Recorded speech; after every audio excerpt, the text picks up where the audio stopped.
মালদায় সংহতি দিবসের সভা থেকে ফের বিজেপির বিরুদ্ধে বেলাগাম ভাষায় আক্রমণ শানালেন জেলা তৃণমূল সভাপতি আব্দুর রহিম বক্সি। চড়া সুরে কড়া হুঁশিয়ারি দিলেন বিধানসভায় বিরোধী দলনেতা শুভেন্দু অধিকারীকে, যাকে কেন্দ্র করে রাজনৈতিক তরজায় জড়ালো তৃণমূল বিজেপি। শনিবার 6 ডিসেম্বর সারা রাজ্যের সাথে মালদাতেও সংহতি দিবস পালন করে রাজ্যের শাসক দল তৃণমূল।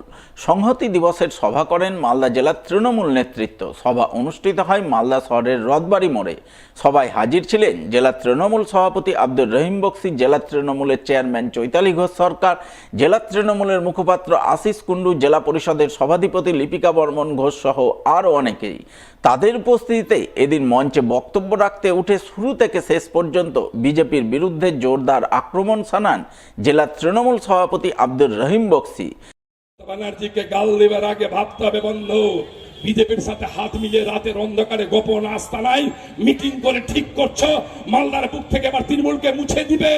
যে মাথার খুলির ভিতরে এই ধরনের চিন্তা ভাবনা হয়, সেই খুলিটাকে ভেঙে চুরমার করে দেবে তৃণমূল কংগ্রেস মালদা জেলা কমিটি। তোমার মাথার ভিতরে যে শয়তানি বুদ্ধিটা আছে, সেই শয়তানি বুদ্ধিটাকে গণতান্ত্রিক হাতুড়া দিয়ে মাথাটাকে, মুন্ডটাকে ভেঙে চুরমার করে দিবে তৃণমূল কংগ্রেস। যেখানে শয়তানি বুদ্ধির ঘরে বেঁধে রেখেছো, আমরা তৈরি আছি তৃণমূল কংগ্রেস।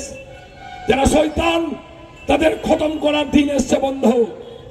যারা মানুষকে বিভ্রান্ত করে তাদেরকে ধ্বংস করার দিন এসছে বন্ধু।